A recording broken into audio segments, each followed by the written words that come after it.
Well, good afternoon, everyone. Thank you all for coming. I'm Denver Police Chief Ron Thomas. I'm here with Major Crimes Division Commander Matt Clark, here to discuss and provide follow-up briefing on a critical incident that occurred at 19th and Blake on August 3rd after officers encountered an individual that had a gun.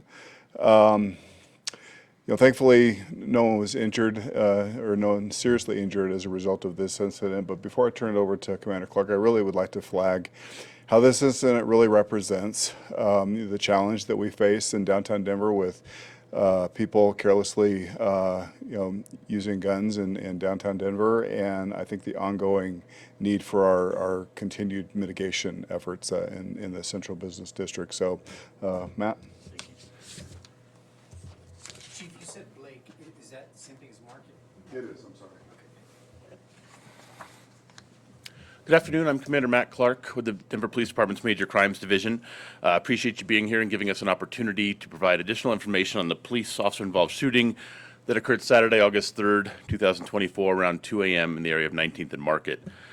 This is intended to be a follow-up briefing based upon information that we've gathered after interviewing numerous witnesses, analyzing evidence collected from the scene, and speaking with the officer involved in this incident. There may be information that I don't know at this point, but to the degree we're able, we'll answer any questions at the conclusion. On Saturday, August 3rd, 2024, around 2 a.m., uniformed Denver police officers were in the lower downtown area conducting routine directed patrol related to the weekend bar outcrowd activities. Officers had just finished addressing a fight in the area of 20th and Blake Street when an officer heard a shot fired, possibly on Market Street. The officers made their way back to Market, and while in the parking lot of the 1800 block of Market Street, a passerby alerted an officer to a male standing next to a white Audi who had a firearm in his possession. Officers directed their attention towards the Audi and observed the male adjacent to the driver's door of the vehicle. As officers approached, they directed the male to show his hands, which were out of the view of the officers at the time, as they were behind the driver's door. Upon raising his hands, the officers observed the male holding a firearm in his right hand. He was holding the firearm by the lower grip area of the gun, and the muzzle and the barrel of the firearm was pointed towards the ground at that point. Officers directed the subject to drop the firearm multiple times. The subject turned the firearm in such a way that the barrel was parallel to the ground, and he moved the firearm to his left across his body, and in doing so, pointed the barrel of the firearm directly at the uniformed officers. Fearing the individual was going to shoot at the officers, one officer fired one round from his duty handgun. The subject was struck by the round and dropped the firearm. He was taken into custody and immediately given medical treatment by the officers, which included the application of a tourniquet to his arm. The subject was transported by ambulance for treatment and has since been released from the hospital. The subject was a 24-year-old male who sustained a single gunshot wound to his right arm. At the scene, detectives recovered a black Glock 17 9mm semi-automatic handgun with a magazine that had 10 rounds of ammunition in it. Investigators determined that one Denver police officer fired a single round from a duty handgun. Almost immediately after the police shooting incident, another series of gunshots can be heard behind the officers in the same parking lot. It was determined that multiple firearms were discharged in what appears to be an exchange of gunfire in that incident. The gunfire was separate from the police interaction with the subject and did not involve Denver police officers. A vehicle involved in that second incident left the scene and was involved in a crash near Lawrence and Broadway. Officers who responded to Lawrence and Broadway located two injured individuals. One sustained a gunshot wound to the abdomen, and the other had an injury related to the crash. Both are expected to survive. That second shooting is currently being investigated by the department's firearm assault shoot team. The officer who discharged their weapon in this incident started with the department in 2017 and is assigned as a uniformed patrol officer in District 6 on the anti-crime team. This officer and the others who were present with him all had body-worn cameras which were activated. They captured the interaction with the subject and to include the shooting. The involved officer will be on a modified duty status as he completes the department's reintegration program. As in any other critical incident, it will be investigated by the Colorado Bureau of Investigations, the Colorado State Patrol, the homicide unit for the Denver Police Department, and the DA's office. These are all monitored by the Office of the Independent Monitor as well. Anyone with information about this incident or video from the incident, we would ask that they contact the Denver Police Department or Crime Stoppers. To provide some context, I'll show a couple of screenshots from the body-worn camera and give a photo, a crime scene photo that we captured for the firearm belonging to the subject in this case.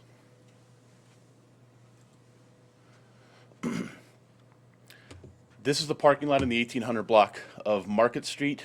The subject is has the driver's door open. He's standing between that and the vehicle, and he is not.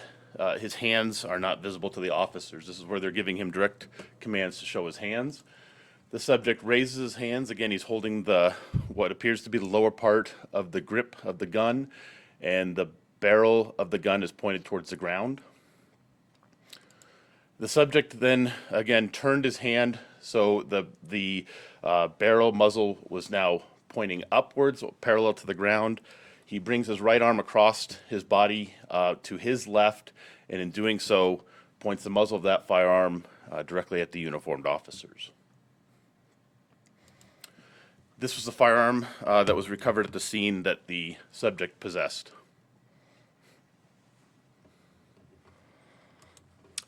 Now address any questions if you have any. Commander, I think that when you look at the video, I saw what you described. Could it have been that the person was trying to lift the gun up to get it around the window that was in front of him? Is that a possibility at all? So there's a number of possibilities for what he was doing with the gun in the moment, based on the circumstances after hearing the shot fired, now seeing a gun, the muzzle of a gun pointed directly at the officers. They feared that he intended to shoot them. Do you all think that perhaps he might have been involved in some sort of other confrontation with the individuals that were heard firing weapons in the background? We looked into that. We do not have a connection between the subject of the police shooting and the individuals who we have identified as being involved in the second shooting. And we don't have anything to indicate that he would have been involved in that second shooting had he not been contacted by police. On the police body cam video, he can be heard saying that it sounded, the audio was not all that clear, that he was trying to protect himself from something, or did you hear that? Or Yes, sir. So he makes reference to, we believe, potentially the shot fired, which may have drawn the officer's attention to the parking lot in the 1800 block of Market. I can also relate that during his interview with police, he made reference to observing a fight at some location, and that could have been connected to his trying to get a firearm as well. is it known if he fired that weapon at all before encountering police that night, like had he fired that gun in the first few minutes before encountering police? I don't have any evidence of that. You guys referenced it, and Ben, if you have any questions, I'm Yeah, sorry. do you have a name of the person who was shot? So at this point, the individual has been identified, but we're not releasing the name because he's not been charged at this point. Do you have an age? He's a 24-year-old male. And does he have a criminal record? We typically don't release criminal histories in these briefings. Why has, it would seem, I mean, why has he not been arrested, or why has he not been charged with perhaps some sort of crime at this point? So we're still looking into his possession of the firearm, his storage of the firearm, to make sure that if charges are appropriate, the appropriate charges are filed. And we're working with the district attorney's office on that. It appears as though there was some sort of other, you said gunfire being exchanged, a gunfight it seemed like. Yes, sir.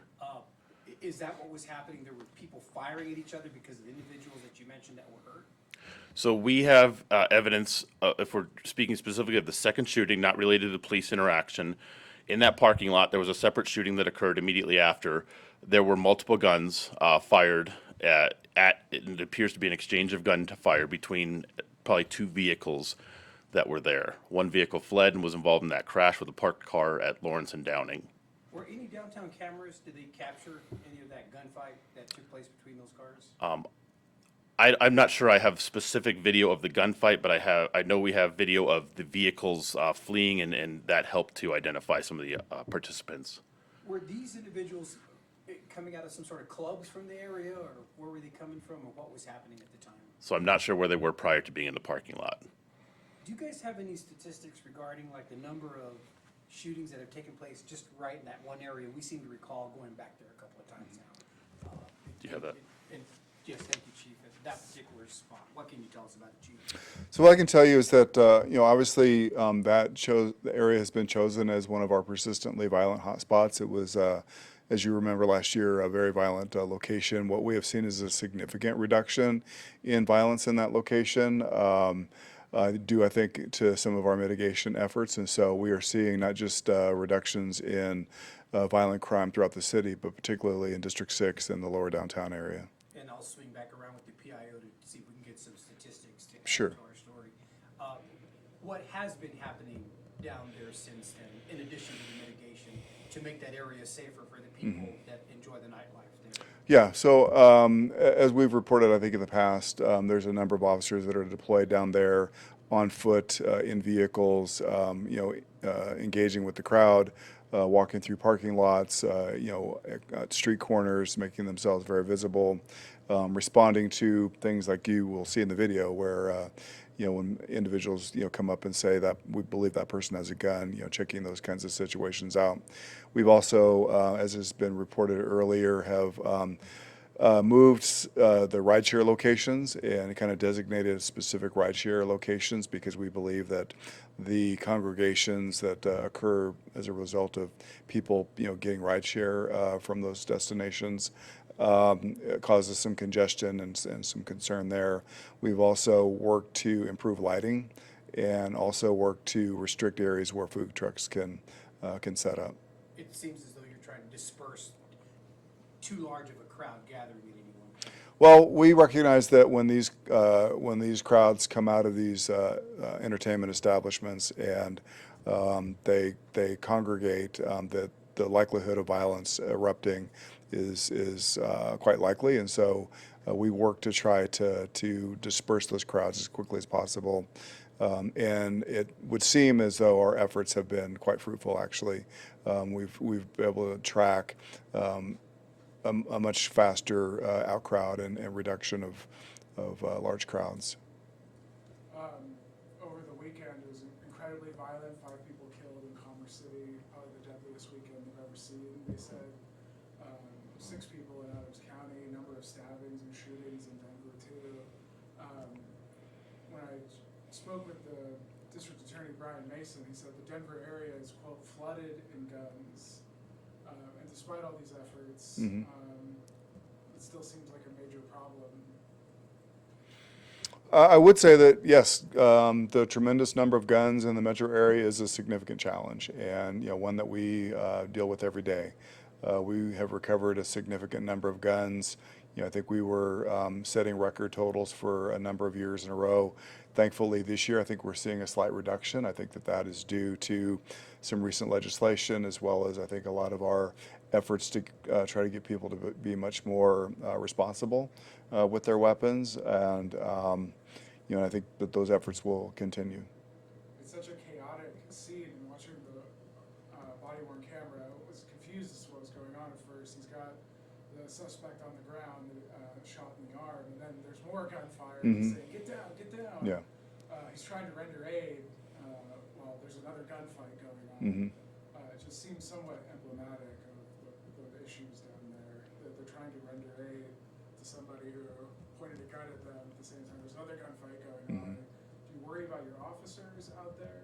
I worry about my officers every day, and I commend them for coming to work every day and working in a tough environment like that. But it just goes to show that one, they're resilient. 2, they're dedicated to their profession, and I think you can see, we had one officer fire 1 shot, which I think is emblematic of the training that they've received and the understanding that that this is a very dynamic situation, and I think they're learning to be much more mindful of their backdrops and things like that. And so I think that that's why, while there were a number of officers there, only one of them fired. And to pick up on that, your officers were there as there was a gunfight going on in the background trying to help this person, is that right? Yes. Whereas Are there any charges filed in that other shooting that was taking place between the two cars? Can you release any names of people who were arrested in that case, if there were arrests? So that's an ongoing investigation. We believe we have the individuals involved in that identified. We're just working to more clearly understand their role to determine what charges are appropriate for them. So no arrests have been made at that point, or at this point.